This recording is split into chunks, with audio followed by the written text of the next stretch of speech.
Perfeito, estamos gravando, então vamos lá, pessoal. Sejam muito bem-vindos aí para a nossa primeira reunião, para a nossa primeira conversa aqui sobre o nosso livro Há 2000 anos, né? Então, esse é o livro aqui que a gente vai conversar hoje, vamos falar um pouquinho sobre ele. É, Muito bem. Esse livro, eu vou pegar aqui as minhas anotações, que vai ficar um pouco mais fácil. Então, enquanto isso, dá tempinho aí de vocês se prepararem. Ó, o pessoal está chegando aí, eu já vou habilitando aqui. Se prepararem, pegarem aí sua água, seu café, seu chá, para a gente manter um papo aqui. Muito bem. Então, vejam só. Nessa obra, a editora, ela inicia com uma pequena apresentação da vida do Emmanuel. Então, o que a gente vai fazer? A gente vai falar sobre um pouquinho dessa introdução e vamos falar também um pouquinho aí sobre o capítulo 1, tá? A cada encontro a gente fala de um capítulo. Então, logo no início, ela fala um pouquinho sobre o Emmanuel, né? Que ele era ali um integrante da gens Cornélia, né? E o Emmanuel, ele fala que esse livro, ele é o retrato, né? Segundo ele mesmo, é uma narrativa aí sobre as experiências de uma alma indiferente e ingrata. Esse é o sentimento que ele tem sobre ele mesmo na época em que os acontecimentos aqui se desdobraram, né? E a editora, ela nos fala que Emmanuel, então, enquanto na encarnação, né, em que ele era conhecido como Publius Lentulus, ele era ali descendente da gens Cornélia. Gens é um termo utilizado na Roma antiga para falar ali sobre algumas famílias que existiam ali em Roma. E Cornélia era uma dessas famílias, e uma das famílias mais ilustres, com uma linhagem assim muito ilustre, né? E produziu ali grandes pessoas, grandes políticos, enfim, grandes entidades ali na Roma antiga. E o livro, ele foi escrito entre 1938 e 1939, né? E logo no início, quando ele vai começar a trazer ali esse livro para o Chico, ele diz assim, ele faz uma prece, uma reflexão, perguntando assim, o que são 2000 anos perante a eternidade? E que apesar desse lapso temporal, desse tempo todo, ele ainda sente as dores da sua fraqueza, né? Então, olha só que reflexão, né? Aquilo que aconteceu e que é retratado nesse livro, que ele nos traz, né? Que ele abre ali a sua intimidade para nos trazer um pouco de ensinamento, ainda mesmo 2000 anos atrás, aqueles erros, aqueles comportamentos, ainda trazem uma certa dor para ele.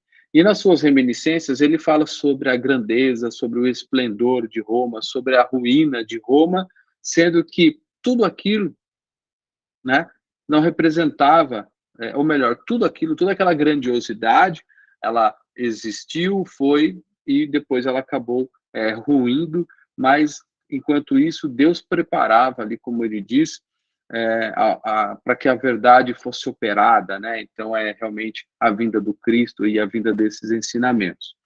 E ele nos fala então, ainda nessa introdução, quando foi possível ali o ajuste entre o plano material e o plano espiritual, foi possibilitado que ele trouxesse essa obra aqui para nós, né? E ele traz isso trazendo um exemplo de como é importante o esforço, a fé e a paciência para todas as realizações, tanto no mundo material quanto no mundo espiritual. Porque às vezes as pessoas pensam que a gente desencarnando, está tudo certo, está tudo resolvido, vai ser tudo mais fácil. Mas não, né? Principalmente no plano espiritual, também demanda muito trabalho, muita dedicação, muita fé, enfim, não é fácil também. Bem, vamos lá. Agora, vamos seguir para o capítulo 1, propriamente dito, né?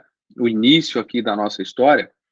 E o livro ele começa na casa de Públio Lentulus, onde estava a sua esposa, Lívia Lentulus, e eles jantavam com Flamínio Severus, que era um amigo lá de Públio, né? Terminado o jantar, eles vão até uma área externa da casa, Públio e Flamínio. E ele pergunta, Flamínio pergunta para Públio, que estava ali realmente com um semblante de preocupação, se ele já tinha adotado todas as medidas possíveis em favor de Flavinha, que era a filha dele, né? E ele disse que sim, e que o diagnóstico de Flavinha era de lepra. Então, ele ali como pai, ele estava muito preocupado sobre isso e iniciou ali o diálogo com o Flamínio, que era o amigo dele. Então, tentando mudar um pouco o rumo da conversa, Públio ele pergunta sobre Plínio, que é um dos filhos ali de Flamínio, e Flamínio tece vários elogios a Plínio, ao irmão de Plínio, né?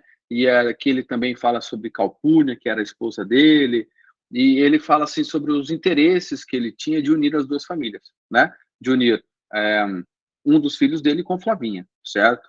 E Públio fala, olha, né, ele pergunta, lógico, se eu tiver aqui a sua bênção, ele fala, olha, você até tem a minha bênção, mas eu só não sei como é que as coisas vão se dar aí, né? Eu não sei como é que as coisas vão se desdobrar, porque ele estava muito preocupado realmente com a filha dele, né? E aí, tentando mudar um pouco o rumo da conversa, não, perdão, aí ele fala, né? Pergunta sobre Plínio, tudo, e demonstrando, né, esse sentimento, essa amargura como pai de ver a filha dele sofrendo naquela situação, é, ele fala sobre o Parmênides. Ele fala que certa vez ele conversou com Parmênides, que é um escravo grego que ficava na casa de Flamínio, e Parmênides conta do tempo que viveu na Índia e teve contato com o hinduísmo, né?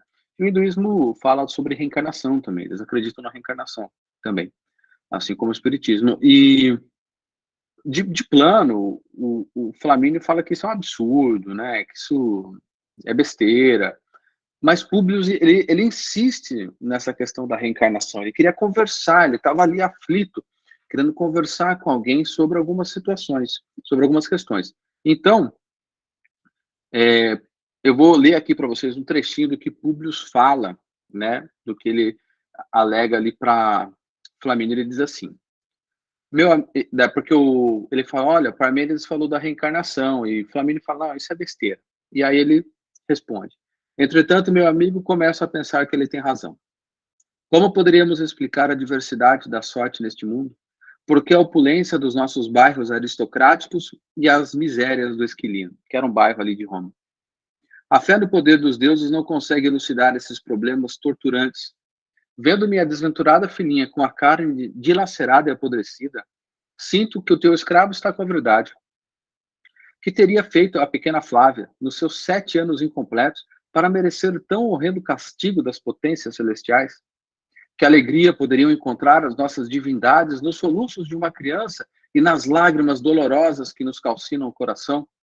Não será mais compreensível e aceitável que tenhamos vindo de longe com as nossas dívidas para com os poderes do céu? Essa, essa é a inquietação de Públio nesse momento, ao ver a dor da filha.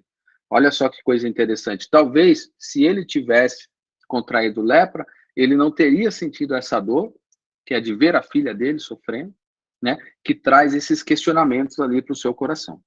Flamínio repele a ideia e fala, olha, nós temos aqui as grandezas e os ideais das crenças romanas, e é nisso que você tem que acreditar. Então, Flamínio não concorda com isso, né? Ele é firme no posicionamento ali deles na condição de romanos, né? Nas crenças romanas.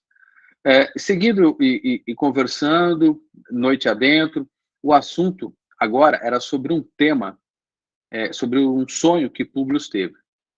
E ele faz um relato emocionado e amargurado sobre ter visto a mesma Roma, só que numa outra época, ele acompanhado de algumas autoridades que ele reconheceu, e onde ele exercia funções jurídicas, mandando prender, matar diversos inimigos e pessoas. Ele se viu revestido ali com umas insígnias de cônsul, e ele teve realmente a sensação que tivesse regressado a um passado um pouco tenebroso. A sua personalidade atual, era o sentimento dele, se envergonhava desse passado, então ele sentia vergonha desse passado, pois usava o poder que detinha nas mãos para operar ali alguns planos obscuros. E quando nos últimos instantes, então, ele presenciou o seu desencarnar, sofrendo, ele viu Lívia, reconheceu ali Lívia, que naquele momento ele não sabia quem era, mas sentiu a confiança, esticou a mão, uma pessoa que lhe parecia comum, ele agarrou a sua mão e depois ele se viu ali num tribunal, onde foi determinado que reencarnaria, mas seria chamado ao conhecimento da verdade, né? Eram essas expressões usadas, e Lívia o acompanharia nisso. Bem, após emocionado, né, de relatar tudo isso, as sentenças de morte que ele decretava, etc., ele perguntou ao amigo dele, né, o que ele achava. E o amigo dele, Flamínio, ele falava, olha, de tanto sonhar, os atenienses se tornaram escravos.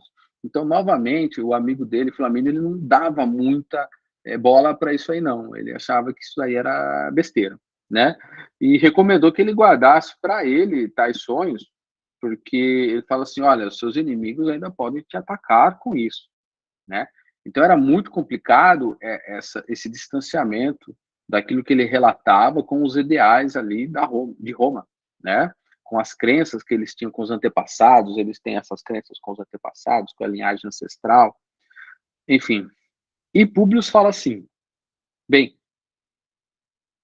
a verdade é que eu ainda não te disse tudo, né? Então tinha mais coisa então teve o problema com a filha, teve o sonho, e aí tinha mais uma situação ainda que ele tinha que revelar com o amigo dele. Então olha que dor que ele estava guardando ali com ele, precisava abrir com alguém, né?